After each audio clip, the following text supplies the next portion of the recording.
a pas que les agriculteurs qui doivent faire évoluer leurs pratiques. Les conseillers, les politiques et les consommateurs doivent en faire de même.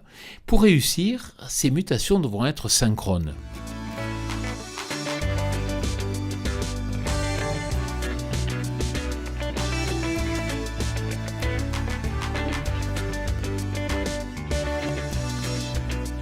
Cette semaine, je vous amène à la rencontre de Jean-Marie Serroni, un agroéconomiste qui vient de publier un ouvrage fort intéressant sur les enjeux des mutations de l'agriculture. Jean-Marie, pourquoi dans votre ouvrage vous parlez du pari fou de la concordance des mutations en agriculture et en particulier celles concernant l'agroécologie?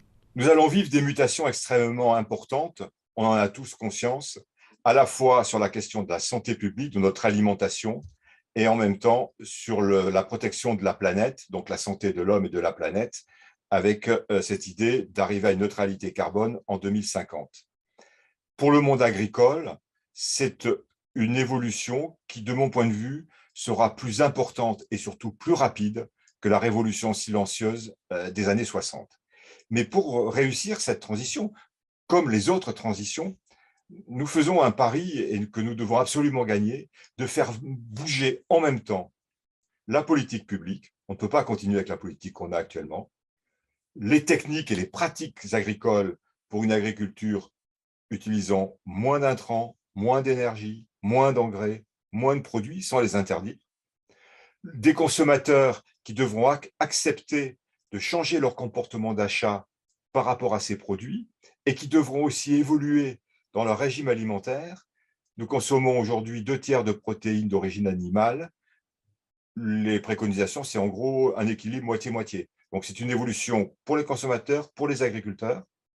Et puis enfin, donc nous devons mener tout ça de pair. On voit que le challenge est important. Nous devons aussi le mener par rapport à la politique extérieure, par rapport aux échanges, par rapport à la protection aux frontières, ce qu'on appelle les clauses miroirs.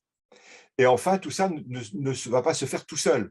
Il faut l'accompagner. Et donc, on doit aussi faire bouger assez rapidement les travaux de recherche agronomique, que ce soit la recherche appliquée ou les instituts techniques, mais aussi tout le système de conseil pour que les agriculteurs soient vraiment accompagnés dans cette transition, comme ils ont été accompagnés dans les années 60 pour mettre en place la mécanisation et les produits chimiques et les nouvelles variétés issues de la sélection génétique. Mais quelle méthodologie appliquer pour que ces mutations soient synchrones? C'est la grande difficulté, c'est le grand pari.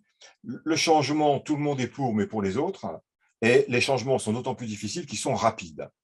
Moi, je crois qu'il y a plusieurs clés.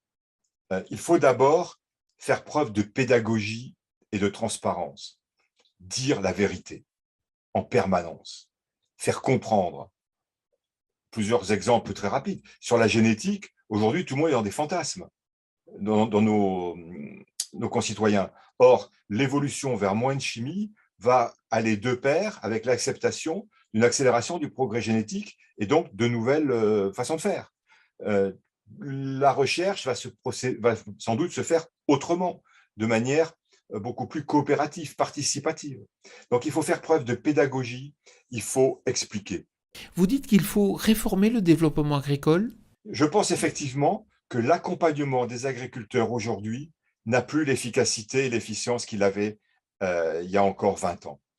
Quand on regarde les performances des exploitations agricoles, elles sont de plus en plus diverses. Il y en a qui ont des performances de plus en plus intéressantes, que ce soit économiquement ou techniquement, et il y en a d'autres au contraire qui plongent. Ça montre bien que le système d'accompagnement n'a plus sa performance. Alors, qu'est-ce qu'il faut faire? Dans les années 60, quand nous avons voulu faire la modernisation de l'agriculture, c'était les lois Pisani, le développement a été complètement changé. Avant 1960, c'était le ministère de l'Agriculture qui le faisait. Aujourd'hui, et donc en 1960, ça a été transféré à la profession agricole. Aujourd'hui, que voit-on? On voit la profession agricole, les chambres d'agriculture, mais qui ont du mal à suivre le mouvement. Et on voit de plus en plus de nouveaux opérateurs, que ce soit des groupements d'agriculteurs, que ce soit de plus en plus la grande distribution, l'industrie, Nestlé, Danone, qui mettent en place des processus d'accompagnement. Donc ça montre bien qu'on est dans une phase d'entre-deux aujourd'hui. Et il faut sûrement mettre toutes les parties prenantes autour de la table, sans doute avec des personnes extérieures, pour voir comment changer, et peut-être avec des réformes de structure. Merci Jean-Marie. Quant à moi, je vous retrouve la semaine prochaine sur TV Agri pour un nouveau regard porté sur l'agroécologie. Bonne semaine à toutes et à tous.